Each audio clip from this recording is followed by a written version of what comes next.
What's up, ladies and gentlemen of YouTube? Boogie to 988 coming at you live once again through the power of the internet. And it's been a very exciting day for console gamers and non-console gamers alike.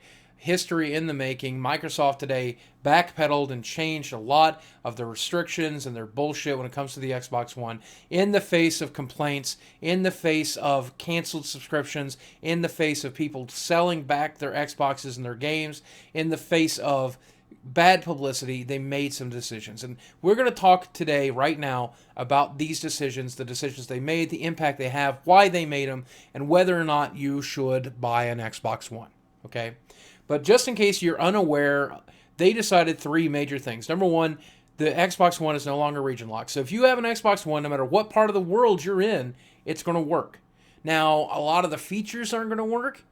Because my understanding from a lot of people that have told me some of the TV features and Netflix and Redbox and some of this works and some of it doesn't, and a lot of those features. But when it comes to what's important, the games and gaming, they'll work no matter where you are. Even if you don't have internet now, as long as you can hook your Xbox into the internet one time to patch away all that DRM that comes standard on it, then you will be able to use your games for offline modes without worrying about it. And it's so easy to get a copy of the disc because now the discs work exactly the way they did for PlayStation 3 and Xbox 360, exactly the way you're used, exactly the way the Atari 2600 did, and everywhere in between. A lot of people are upset about that news, which is surprising to me. They're like, well, then we lost our family share plan. What I don't understand about the family share plan is Microsoft wants to implement that they could. In fact, all they'd have to do is make it so that when you download a copy of the game from the internet, if you are an internet user and you'd like to share your games, download it from their store, get a unique serial code that connects to your account, and then you can use that code to share it with family and friends. The innovation doesn't have to die here. And I have to wonder why Microsoft is killing it. Maybe because they feel we don't deserve it. Maybe because they're afraid that too many people... I don't know. But here's what I do know.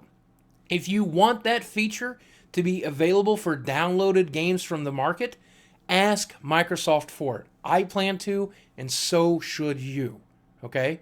If that's a feature you want to see fixed and left in the console, tell them you demand it. Tell them that you want it. Because they have proven at this point that they're willing to listen. Now, did they listen to the internet complaints? Did they listen to the internet videos? Did they listen to all of the reviewers at E3 that were in their fucking face telling them how they didn't want this? No. What they listened to was GameStop and Amazon and realized that the sales were not as great as they thought they were going to be, that the whole message was confusing, and they start over from scratch to try to boost pre-sales because the pre-sales are low. And this says to me, without a doubt, in the first half of the first year, maybe even the first year or the first 2 years, Xbox is going to be lagging behind the PlayStation, and that's just fact. The other reason they made the decision to do this is because PlayStation did not decide to play ball the exact same way. And part of me hopes and prays that somewhere along the lines, the two great minds, the people at Xbox and the people at PlayStation, got together and PlayStation said, sure, we'll put the archaic, ridiculous DRM into our console too. And Microsoft said, yay, let's do it, like best friends. And then somewhere along the line, Sony changed their mind. It doesn't actually work that way, and it's a fun comic book scenario we can play out on our brains, but the reality of it is I'm fairly certain from the get-go PlayStation never had this in mind. They probably talked about it, they probably considered it, they probably thought it, and had PlayStation decided to go ahead with it, then that's the world we'd be living in. The DRM, no used games, always connected online bullshit world that Microsoft created. When PlayStation refused to play along, they had to make the decision in order to compete. PlayStation gives us what we want. Xbox has to give us what we want. That, my friends, is why competition is important. That's why competition in business is important. That's why it's so great and so wonderful that we have so many options. We have the Xbox, we have the PlayStation, we have the Wii, we have the 3DS, we have the Vita, we have all these wonderful different ways, the PC of course as well, to play our games. And because they're always competing with each other, they're always having to sharpen their swords and make a better deal and make it better for us, the consumer. And that's what all this comes down to.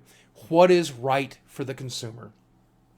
Now, if you love the Xbox and you are so excited to get an Xbox One, you love the TV features and you love the sports features and the snap features, and none of that's a downside to you. Right now, you can press order on your Xbox. You can order it and know that you're not doing any harm to me and you're not doing any harm to yourself directly anymore. You have my permission. But should you? Microsoft tried to screw us over. They tried to do something that we didn't want them to do. And some people will tell you that it was innovation, it was the future, it was but the reality of it is it wasn't. That's the spin. Cloud gaming is a spin. Well, we're gaming in the cloud. It's an excuse for DRM. We saw it with SimCity. We saw it with Diablo 3. You'll see it again over and over and over again. It's bullshit. They try to bullshit you and lie to you and restrict your ability to buy used games and restrict your ability to use your console the way they wanted. And there's no guarantees that they won't, if they've backpedaled once, there's no guarantees they won't backpedal again. If you decide that you're going to pre-order that Xbox One, if you decide, be aware that this is the person that kicked you. Think of yourself as a loyal dog who loves its master, and you're going to love that master till the day you die. But this master has kicked you once. Really, should you go back to it? Really, should you just... It's all okay, master. It's okay. It's okay. I don't mind. I'm a good dog. I'm a good dog. If you've got a pre-order for a PlayStation 4, I recommend you stick with it. I recommend that you give Xbox a chance to right this. You give them an opportunity to continue to do good things, and let's try to make them scared to fuck us over ever again. Because will these policies come back? Probably not. Probably not. Not in year 1, not in year 2. But what is the next way to milk you for more money? If it's not dashboard ads, if it's not no more used games, if it's not more DLC, if it's not more, it's always going to be something. And that terrifies me and that upsets me. And, a lot of people think that PlayStation gets a pass. They don't. They fucked up just as much. Okay? You have to be careful. You have to be careful about how you spend your money. You made a wise decision in waiting. It's not going to hurt to wait some more.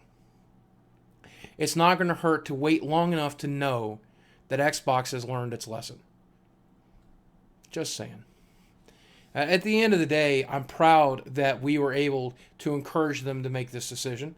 I'm proud that we spoke out. I'm proud that you kept your wallets in your pocket and decided not to pre-order something that you didn't know whether or not was right for you. You can make a difference in this world. You can change the world around you by making the decision to do what was right for yourself, not just giving in, not just dealing with it, not just letting them run all over you. You changed the history of gaming. Maybe for better, maybe for worse, I don't know, but here's what I do know. You have the power to change the world around you. It starts right here with you. We did it here. What change do you want to see in your future next? Stand up for yourself. Stand up for your rights. Be the best person you can be. And at the end of the day, this is all small potatoes.